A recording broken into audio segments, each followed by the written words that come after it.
Apostle Erastus Snow said the remarks of Brother Grant reminded him of certain important truths which he would refer to.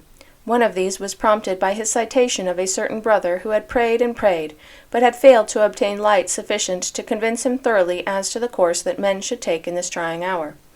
In this, the speaker was reminded of Saul when the Lord refused to answer him either by dream or Urim and Thummim, and, being left to himself, he resorted to the services of one possessing a familiar spirit, one whom he would call a witch, and he groped in the dark until at last he perished.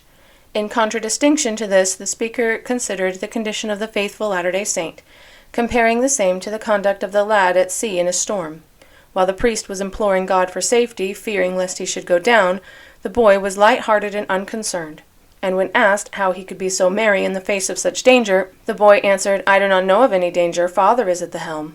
They that enjoyed the spirit of the gospel had no need of special dreams and manifestations.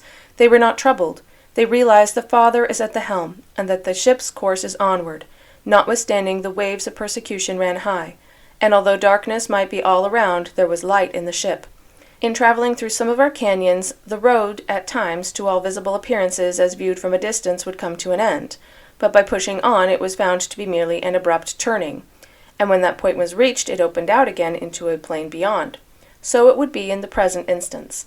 It was right to pray for the Holy Spirit to guide us, and for dreams to encourage us, but the danger lay in deferring it until the crisis comes.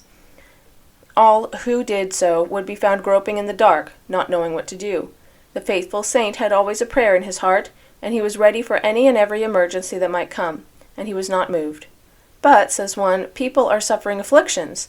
Yes, that was the present lot of the faithful as it ever had been, but they only tended to work out a more exceeding weight of glory for those who endured to the end.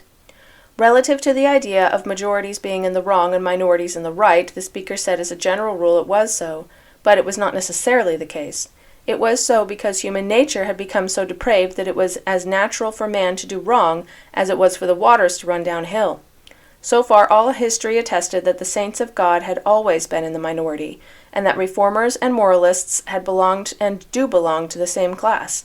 The secret of this general tendency on the part of the majorities was found in the absence of a desire on the part of mankind to recognize the right of the God of nations to dictate in governmental affairs.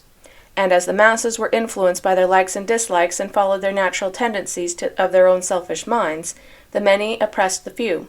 Thus it was that all strong appeals generally came from the minorities. But the gospel was the gospel of liberty. It restrained none except in wrongdoing.